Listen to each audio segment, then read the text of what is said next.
Je vous présente dans cette vidéo les chances de médaille française à Paris 2024, le dimanche 28 juillet.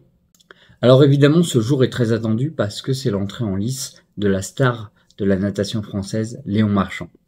Il entamera sa première discipline, le 400 mètres 4 nages.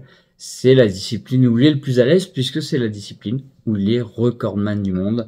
Donc évidemment, on attend tous l'or pour cette première discipline, pour cette première épreuve de Léon Marchand, et on espère qu'il l'aura. Avec tout le public qui va pousser, il a le record du monde, il pourrait le rebattre encore, mais j'ai envie de dire c'est pas la priorité. La priorité c'est qu'il s'offre la plus belle des médailles dans une piscine bouillante et que ça lance complètement ses jeux. Il y aura une autre star ce dimanche, ou plutôt même deux stars, c'est dans l'épreuve du VTT féminin, et oui parce qu'on a Pauline Ferrand-Prévot, qui est multiple championne du monde, et Loana Lecomte, championne d'Europe. Tous deux font partie des grandes favorites de l'épreuve du VTT féminin. Elles sont très populaires et tout le monde attend l'or et même, pourquoi pas, le doublé. Pour Pauline Ferrand-Prévot, ce serait la consécration. Cette année, elle s'est vraiment préparée. Elle a mis toutes les chances de son côté pour gagner cette épreuve.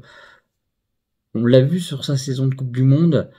Même quand elle gagnait, il n'y avait pas un sourire, etc. Pas parce qu'elle n'était pas contente, mais elle n'a qu'un objectif cette année, gagner les Jeux. Elle reste focus et c'est la grande favorite.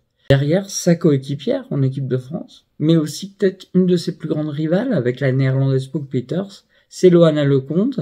Loana Lecomte, elle monte en régime, elle a gagné une épreuve fin juin. Vraiment, on pourrait espérer un magnifique doublé qu'on a eu d'ailleurs au championnat du monde 2023. Ensuite, c'est la première semaine. Donc le judo est toujours incontournable, bien sûr. Et là, on aura les catégories de moins 66 kg chez les hommes avec Walid Quillard. On espère qu'il puisse rééditer la performance qu'il avait fait en 2023 où il a accroché le bronze aux mondiaux. Ça va être très dur, il n'est pas tête de série. Et puis, on attend évidemment avec impatience Amandine Buchard. Amandine Buchard, elle était vice-championne olympique à Tokyo. Elle ne veut qu'une médaille, c'est l'or.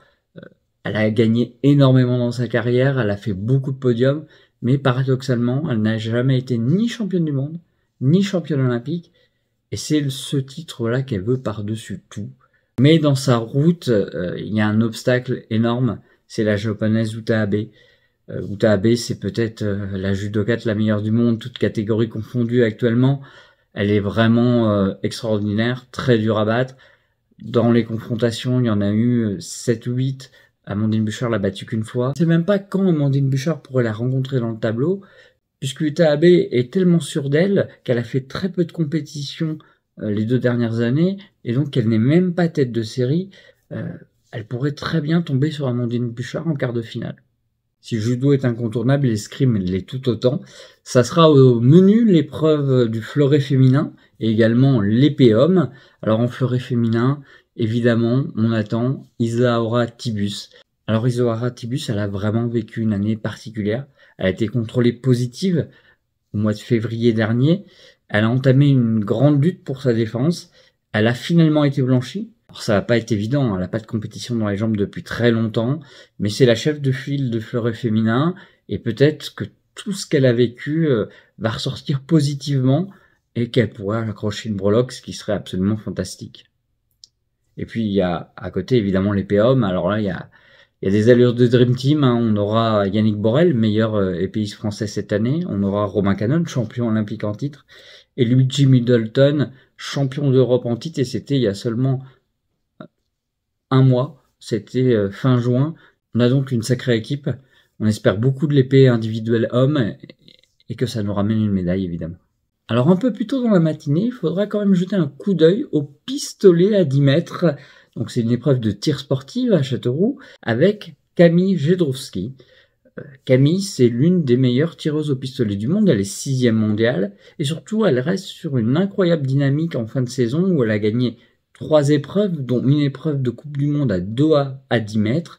Et il faudra être attentif si elle s'est qualifiée en finale, si elle s'est qualifiée dans les 8 et qu'elle est en finale ce dimanche, tout est possible. Ça fait déjà pas mal de chances de médaille. Il y en a encore parce qu'il y aura l'épreuve de tir à l'arc féminin avec l'équipe de France féminine qui est l'année dernière au Mondiaux 2023 a obtenu la médaille de bronze. Il y aura également le cross-country du concours complet par équipe et individuelle de l'équitation.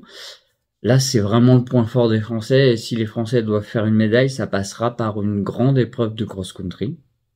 Et puis enfin, Camille Prigent défendra ses chances en kayak slalom. Camille Prigent, elle monte en puissance ces derniers temps, plutôt sur l'épreuve du kayak cross où elle est vice-championne du monde, mais elle a récemment gagné une épreuve dans le kayak slalom, et il faudra quand même suivre Camille, qui peut nous réserver une belle surprise. C'est donc un dimanche de feu, moi je vous retrouve dans une prochaine vidéo pour un autre jour de Paris 2024, avec des chances françaises évidemment.